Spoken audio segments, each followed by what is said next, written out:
샬롬, 출애굽기 22장 1절로 15절 말씀으로 8월 17일 좋은 아침 시작합니다.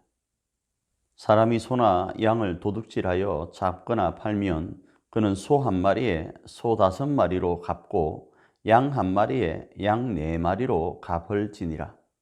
도둑이 뚫고 들어오는 것을 보고 그를 쳐 죽이면 피 흘린 죄가 없으나 해 돋은 후에는 피 흘린 죄가 있으리라.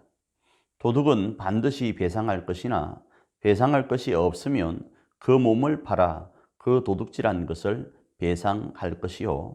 도둑질한 것이 살아 그의 손에 있으면 소나 낙이나 양을 막론하고 갑절을 배상할지니라. 사람이 밭에서나 포도원에서 짐승을 먹이다가 자기의 짐승을 놓아 남의 밭에서 먹게 하면 자기 밭에 가장 좋은 것과 자기 포도원에 가장 좋은 것으로 배상할지니라.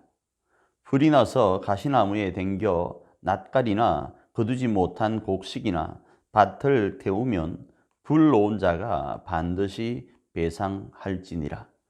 사람이 돈이나 물품을 이웃에게 맡겨 지키게 하였다가 그 이웃 집에서 도둑을 맞았는데 그 도둑이 잡히면 갑절을 배상할 것이요.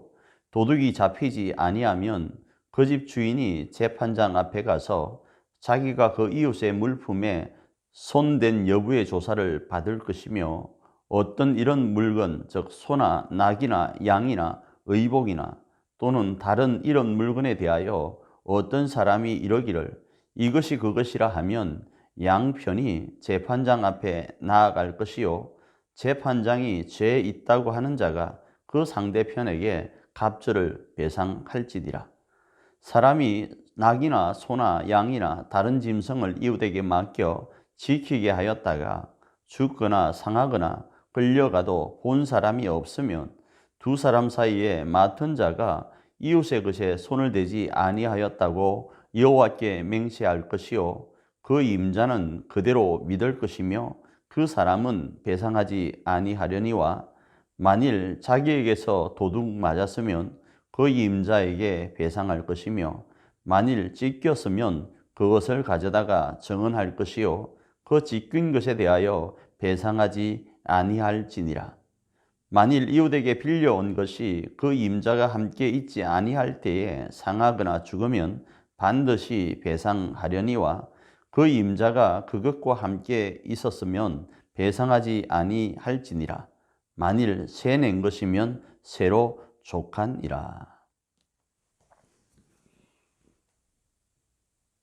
오늘 본문 말씀은 어제 말씀에 이어서 이런 일이 없으면 좋겠지만 우리가 살다 보면 별의별 일들이 다 있다 보니까 이런 말씀을 하는 겁니다. 그 중에 오늘은 도둑질에 대한 부분입니다.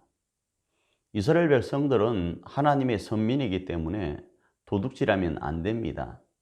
그런데 우리 속에 있는 죄의 성 때문에 때로는 이런 일들이 일어납니다.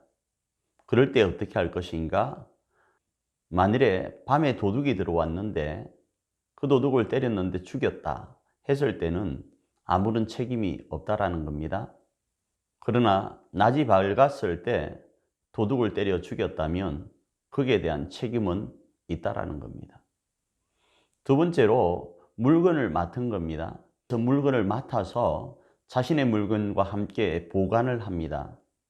그런데 물건을 맡겼던 사람이 와서 그 물건을 도로 찾을 때에 도둑을 맞은 물건과 그리고 도둑을 맞지 않았지만 도둑 맞았다고 했을 때의 문제에 대한 이야기입니다. 자신의 물건과 함께 놓았기 때문에 자신의 물건이 이웃의 물건이 아니라는 증명을 해야 된다는 겁니다. 그 이야기가 오늘의 말씀입니다. 그리고 빌려온 짐승에 대한 부분으로서 그 빌려준 주인과 함께 있는데 짐승이 죽었을 때는 아무런 책임이 없다라는 겁니다. 그러나 그 주인이 없는 사이에 죽었을 때는 그것을 배상해야 된다라는 겁니다. 이런 일련의 모습을 왜 하나님은 이렇게 기록하고 있을까요? 그것은 우리가 살다 보면 이러한 일들이 일어나기 때문입니다. 아무리 이스라엘 백성들이라 할지라도, 하나님의 선민이라 할지라도 우리가 살아가는 일상의 삶에는 이러저러한 일들이 많이 일어난다는 겁니다. 그리야 할 때 그 중심을 가지라는 거죠. 도둑질을 하지 말아야 됩니다. 그런데 그런 일들이 일어났을 때는 거기에 대한 책임이 반드시 따름을 알아야 된다는 거죠.